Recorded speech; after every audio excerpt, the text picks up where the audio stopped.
Hej alle sammen, og velkommen tilbage til endnu en walkthrough af submodden til modden Third Age Total War, som hedder Mars, og det er version 1.7. Så i dag, sidste gang der spillede jeg som Isengard, og gik ikke skide godt, så i dag, der har jeg tænkt mig at spille som Orcs of Gundabad. Jeg har aldrig nogensinde spillet som dem faktisk i noget, heller ikke i vanilla-versionen af Third Age, eller bare nogle submods. Så lad os se, hvordan det går. Der er lidt flere bygninger at holde styr på, så ja, lad os se. Okay, vi har en her. Og det, der er også mange af de der snakker warriors. Okay, lad os se. Good food production. Den der skal vi have i hvert fald. Den er vi nødt til at have. Attack. Ja, det må vi vist eller. Og se på de andre. Increase in tradable goods. Food production, spy, leather. Den må vi stille her. Og hvad har vi her? Vi kan købe en skid. Den må vi stille her der.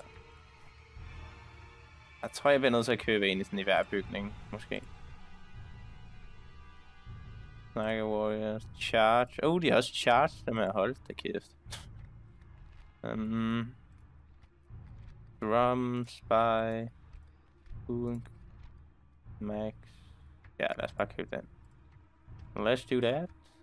Og det er mountain trolls selvfølgelig. Spy. Har ikke nogen diplomat. Så vil jeg er i krig mod dvævene, nemlig. Det er bare det de eneste. Nej, okay, fint nok. Videre. Det er altid svært, eller nogle gange i hvert fald svært at spille som orkerne, fordi der er mange af dem, men de er ikke skide gode soldaterne. Så det bliver nok en udfordring, men det er også fint nok. Bare det ikke bliver ligesom Isengard spiluddel. Det var fandme dårligt. Det er jeg sgu også ked af. Så jeg tror, altså hvis jeg havde en af de der diplomanter, så ville jeg lige prøve at lave en ceasefire med dwarves. Og lad os se. Vi har allerede noget der, åbenbart. Talenton. Det er fint. Hvor var det? Her. Okay. En spion er helt deroppe. Det der vi ham bare dernede. Og kigger om der er noget. Men jeg har også en her. Det må jeg vist lige hellere gøre. Nej, jeg kan ikke købe noget. Jeg mener bare, at man kan gøre det der, hvor man kan have flere bygninger i gang. Måske det først meget længere ind i spillet. Det kan sgu godt være det. Ja, vil du bare videre? Jo, det tror jeg det er. Det er det sgu nok. Men jeg mindst er godt, nu er jeg også længere væk fra Rohan og Gondor, de største factions i spillet, så det skal også, det er okay, vil jeg sige. Men dværgene, de kan virkelig være svære, men fordi jeg kan ikke huske, om de har mest i armor, eller skader mest. Men de er i hvert fald også ret vilde. Jeg tror ikke, der er så mange af dem i hver regiment, mener jeg det hedder, men de er stærke i hvert fald, det er de. Jeg tror, de er herovre dværgene eller sådan noget. Det burde det gerne være. Okay, det skal også stadig fint nok. Ja. Ja, det skal jeg nok. Der kunne vi ikke gøre noget retrain.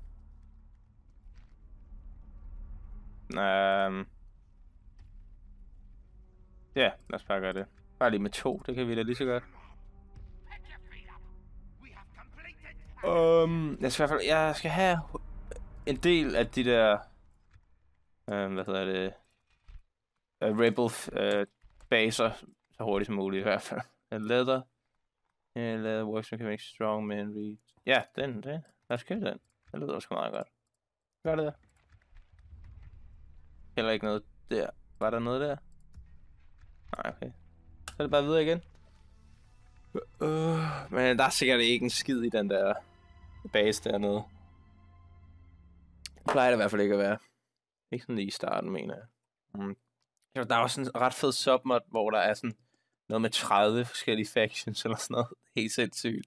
Så har de også taget alle mulige, som man også hører om i nogle af Tolkiens bøger. Ikke rent svære, men nogle af alle de andre.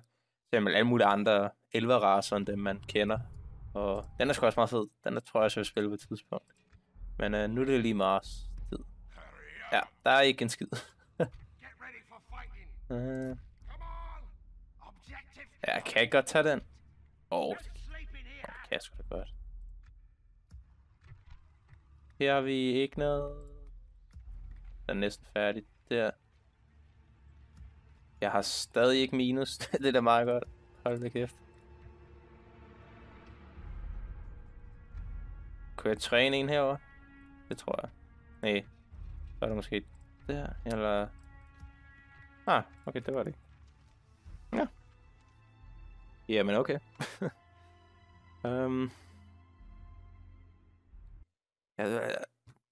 Jeg tror ikke, jeg vælger sgu ikke at gå i... hvis jeg samler en her, og så prøver jeg over til de dvæve, så tror de nakker mig ret hurtigt. Så det lader jeg bare være med. Nå ja, og jeg er allieret med Orcs of the Misty Mountains, tror jeg.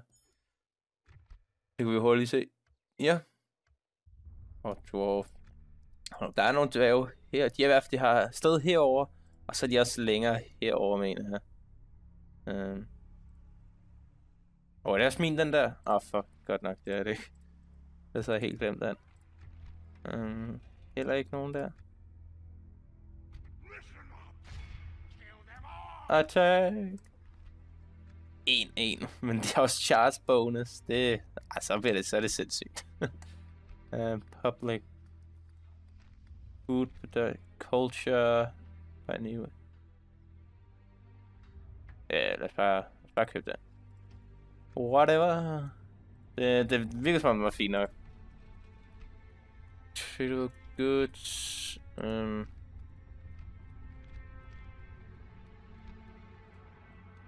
In the beginning, så for merchant class, så trade in. Det er vel så også meget godt at købe, tror jeg. Jeg kan faktisk købe road. Bare købe den der nu. Det var ikke lige så dyr som den anden, men jeg tror også, den er fin nok. Det burde den da være. Expanded building capabilities. Walk riders. Public. Naga warriors.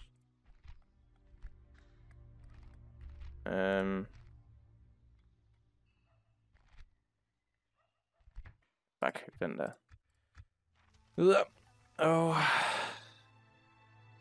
Jeg tror, nu håber jeg ikke, der var noget, jeg glemte. Det var der sikkert. En af de der baser, jeg havde. Men der skulle da meget... Jeg tror, det går okay. Det er en okay start. Nu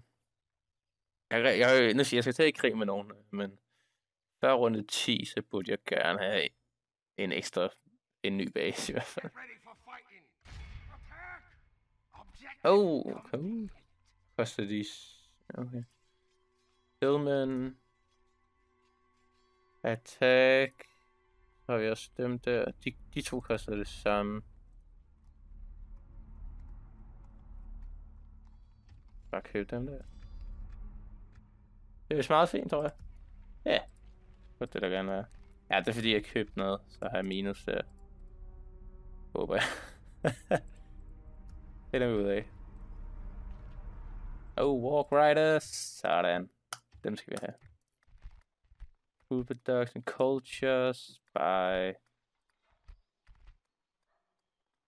os bare købe den der. Det virker sgu meget fint, tror jeg. Yeah. Retrain. Bare tage en. Ja, det er sgu meget fint. Morva Tarf. Den bliver sgu ikke noget problem. Jeg frygter skulle stadig, at de der dværge lige pludselig bare kommer og invaderer mig, og så har jeg ikke en chance. Ja, det Jeg kunne så godt lide den. Og jeg vil sige, at der er mange dværge ret populære i Middle-earth. Call for aid. You're alerted by the drums of the deep that the Orpheus Mist Mountain on that attack, my lord. We answer their request for help.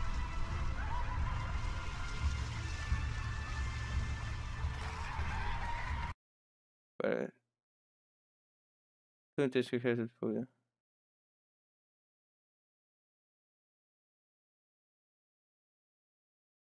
Ja, fuck dem.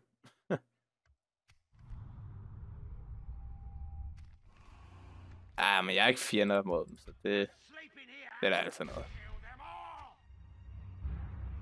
Balrog rescued an attack on the gates more have... Nå, det må jeg ikke læse. Fint. Men var noget med Balrog. Okay. Here we go. De er så bad. De ser så cool ud. De lyder præcis som Uruk-hai. Men ja. Det er dem der.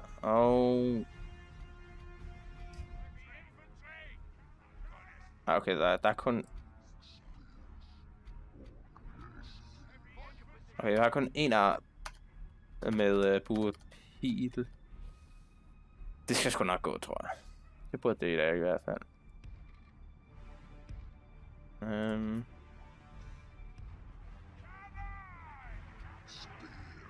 Ja, godt nok. Og buskerne kan også bare lige stå her, ikke? Det kan de vel gøre.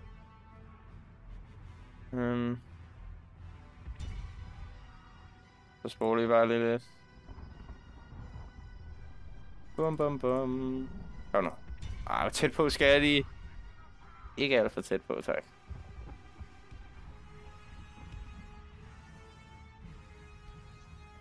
Kom nu her. Der må de gå, ikke? Nej, okay. Det er bare fordi, så stormer de mig sikkert lige pludselig, når de ser, når det kommer alt for tæt på, nemlig. Det kunne godt ligne.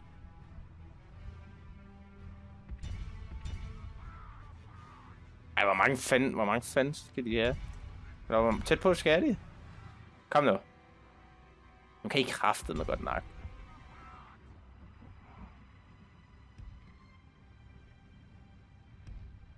Skynd jer. Måske der kunne ramme nogen her, ikke? Nej. Det er godt nok irriterende, når ens batteri på ens mus går ud. Det pisser mig lidt af nogle gange. Kom nu.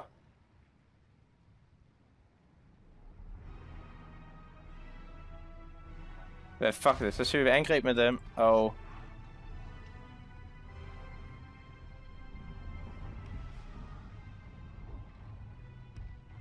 De kan gå derover. Er det ikke fint nok? Det må det være. Angrib min små børn. Det var jo klam.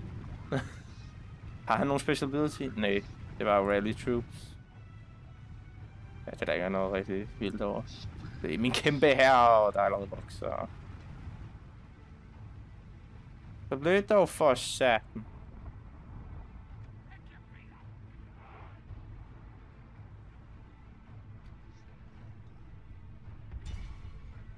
Kan de stadig ikke ramme dem? Hvor tæt på skal de, mand?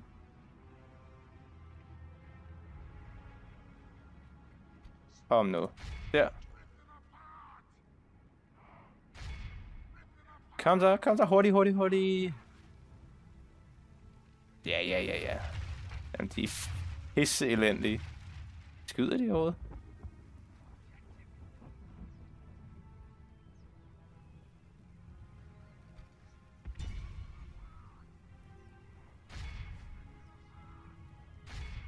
Han der. Nå, det var... jeg troede, det havde spyd, men de kaster dem.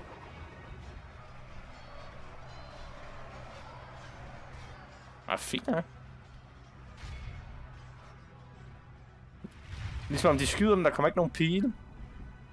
What the fuck? Der er en, der affyrer noget. Hvad fanden? Gør der ikke en skid, det der. Derfor alle dem... de der, det gør ikke særlig meget nytte, synes jeg. Jeg er sgu nødt til at angribe. Og hvor er min kaptajn? Okay, han skal bare ikke dø alt for hurtigt. Hvorfor fanden er det, de kan ramme?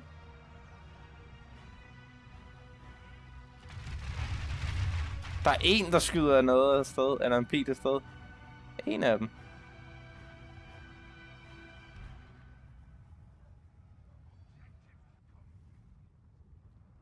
En mand. Gå derud. Så gør jeg det. Fordi så kan man måske angribe på en anden måde.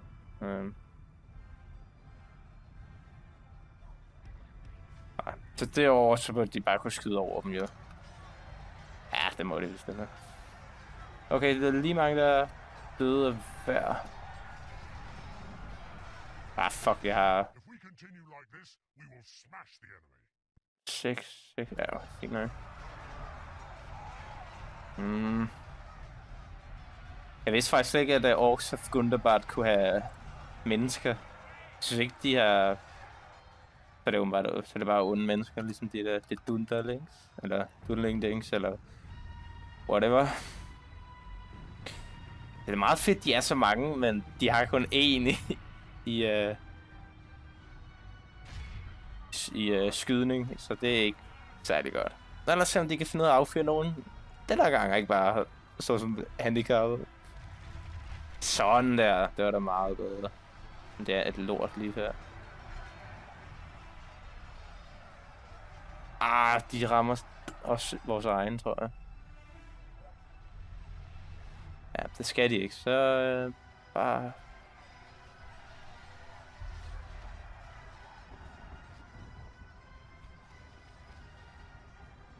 Hvorfor fanden fik jeg dem ikke bare til at gå herover? Og så angribe der. Det skulle det bare have gjort. Okay, nu fører vi en del. 10 af vores procent og 18 af dem. Fint nok. Det er sgu ikke dårligt. Rally troops. Det vil bare, hvis der er nogen, der er gang med at flygte eller noget, tror jeg. Men det er der jo ikke lige nu. Det går fint. Kommer de? Så går de den vej, de spasser.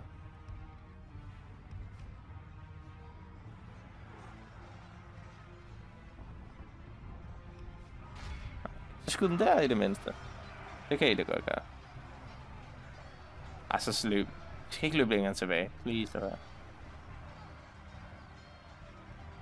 Skyd dem først. Kom nu. Nogle gange, ikke, så... Er det en spændende bygning? Flyt jeg nu for satan.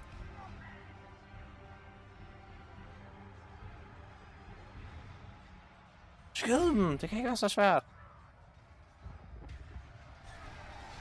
14:34. Nej! Amatør, han dør allerede. Nå, enemy general. Det var dem. Så de havde været en goblin, havde de eller sådan noget. Ja, okay.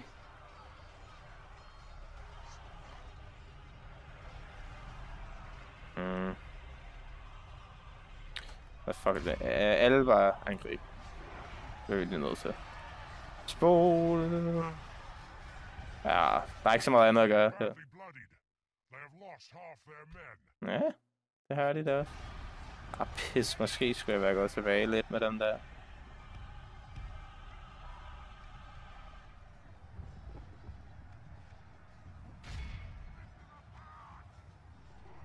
Så også bare kunne gad at gøre noget her.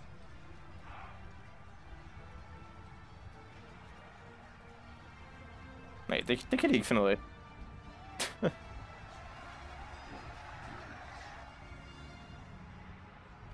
Kom nu, mand. Ja. Rammer ikke en skid. Spol.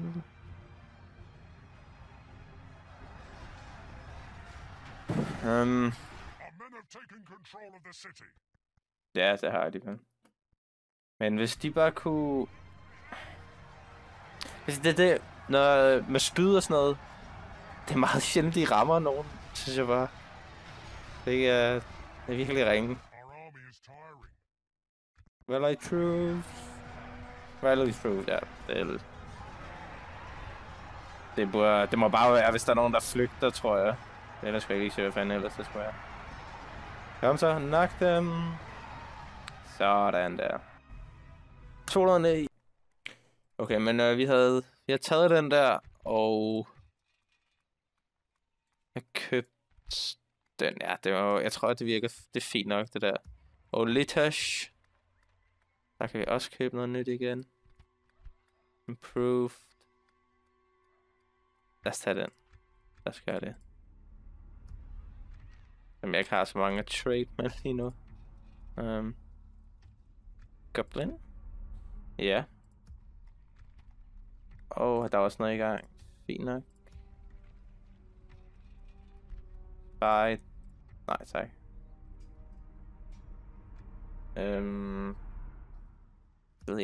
Jeg skal have en diplomat dernede til. Nå, jeg slut turen her. Jeg tror bare, jeg stopper den ved runde 10. Ja, det vil passe meget godt. Der er sådan en lille... Jeg har et udkigstårn lige derovre set ud til. Altså, jeg valgte ikke at hjælpe dem, fordi så vil jeg også miste 5.000 mønter. Moria, my lord.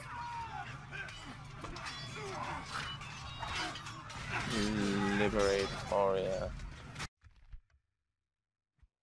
Det må jeg sgu selv op. Jeg kan ikke hjælpe jer alle for sagen det, nej, det kan jeg jo ikke. Ja, jeg er nødt til at sætte det. For at forsvare dem, ikke? Forsvare det base. Peace Road, Food Production. Ja, lad os tage det. Jeg tog den ikke sidst, mener jeg. Ja, det gør jeg sgu da ikke. Godt nok.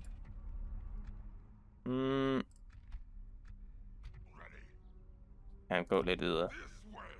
Om der er noget. For jeg mener også, der er andre, der er okay tæt på. Hvad der gerne være.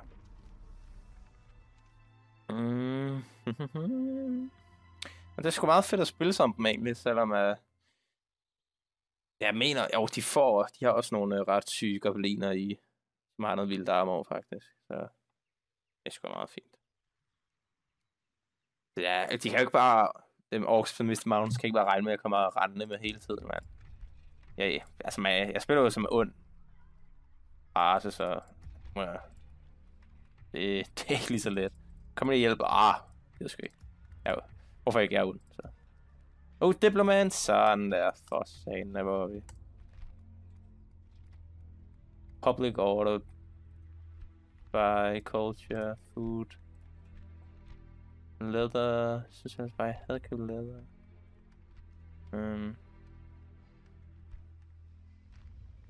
Culture. Spy, equal, and tradable goods.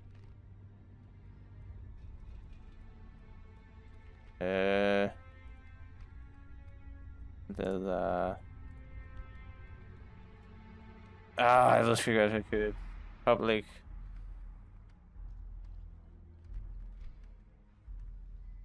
Lad os tage den der. Fuck det.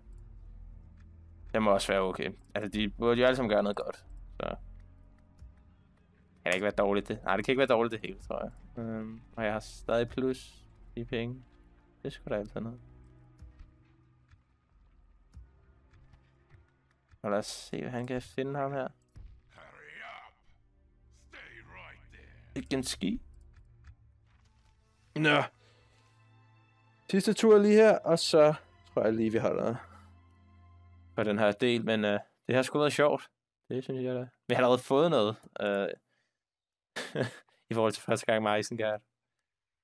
Runde 30 eller sådan noget, hvor jeg kan have taget noget. Noget som en eneste base eller noget. Så det... Ja, Fortunes og Variegates. Variegate. Ej, det er sgu da røve langt væk, det der. Det kan jeg sgu da ikke nu.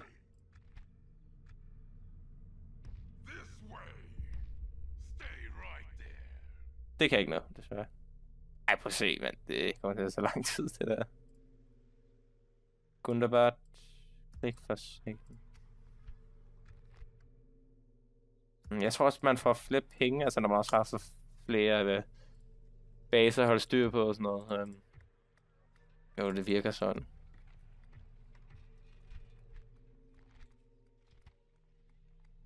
Ja, hvorfor ikke?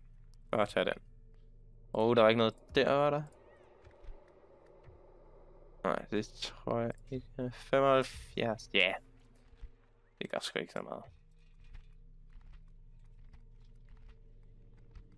Men okay. Ja, den skal sgu have. Tag den. Ja, så det er sgu en meget god runde. Kondun. Jeg tænker bare, hvad for en race eller faction, jeg skal angribe først. Men først så må jeg finde nogle flere af de der Rebel Days og tage dem. Og få nogle... Ja, det var da meget godt, jo. Room. Lad os lige tjekke her. Ej, det var fordi, jeg købte noget, jo. Det skal jeg altid huske. Outstanding. Tak. Ej, hvor er I flinke.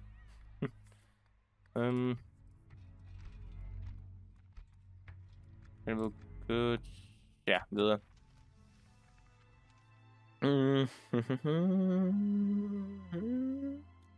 Ej, jeg forstår ikke, hvordan... Så de sagde, der var nogen lige i nærheden af mig, og jeg havde 5 ture til at komme derhen. Det tror jeg sgu ikke. Det virker lidt åndssvagt. Mordo... Ja, det er runde 11, men vi kan jo lige tjekke.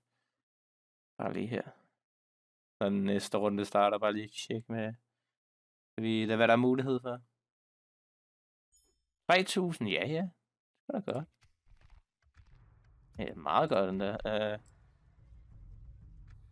Ja, men jeg tror, at det var vist det for part 1. Tak fordi I så med, og vi ses.